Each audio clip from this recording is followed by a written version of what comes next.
વર્ષના પુષ્પમ ગ્રુપે 7મા વર્ષમાં પ્રવેશ કરતા સાધારણ સભા અને સ્નેહ મિલન યોજાયો। વર્ષના મીઠાઈવાલા હોલમાં ગ્રુપની વાર્ષિક સાધારણ સભા સાથે સ્નેહ મિલન મળ્યું। અતિથિ વિશેષ તરીકે નર્મદા ચેનલના ડિરેક્ટર નરેશ ઠક્કર ઉપસ્થિત રહ્યા। સ્વર્ગસ્થ આત્માઓને મૌન પાડી શ્રદ્ધાંજલિ અપાઈ। ગ્રુપની માહિતી યતિન શેઠે આપી, જે બાદ અહેવાલ અને હિસાબ રજૂ કરી દાતાઓને મોમેન્ટો અપાયા। અંતાક્ષરી સ્મિતાબેન શાહે રમાડી, જ્યારે સંચાલન રમેશ જાદવે કર્યું। અંતે આભાર વિધિ હરીશ વ્યાસે કરી।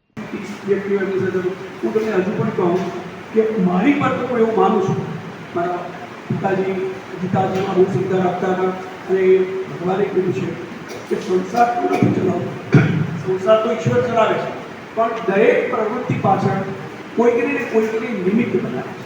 આજે તમને બધાને 60-70ની સંખ્યા બનીને એકત્ર કર્યા તો એના માટે નિમિત્ત એટલું બનાવ્યા છે।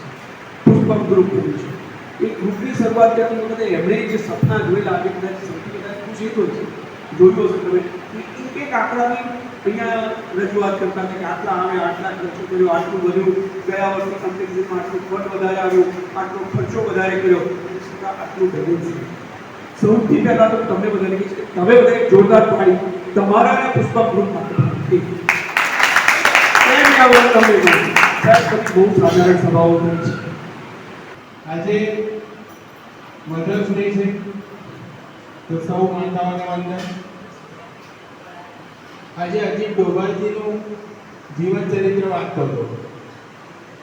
શરૂઆતમાં 5 વર્ષ આઈપીએસની સેવા કરી, ત્યારબાદ 30 વર્ષ જાસૂસી સંસ્થામાં રહ્યા। એટલે એમ થાય કે ખૂબ સુદીર્ઘ સેવાઓ આપી અને એવી સેવાઓ આપી છે કે જેનાથી આપ સૌ સુપરિચિત છો। જાસૂસીમાં એમણે કેવા કેવા કાર્યો કર્યા છે, પણ ખરી રમત રિટાયરમેન્ટ પછી શરૂ થઈ। એ સલાહકાર બન્યા અને અત્યારે પણ ખૂબ સરસ રીતે કાર્યરત છે।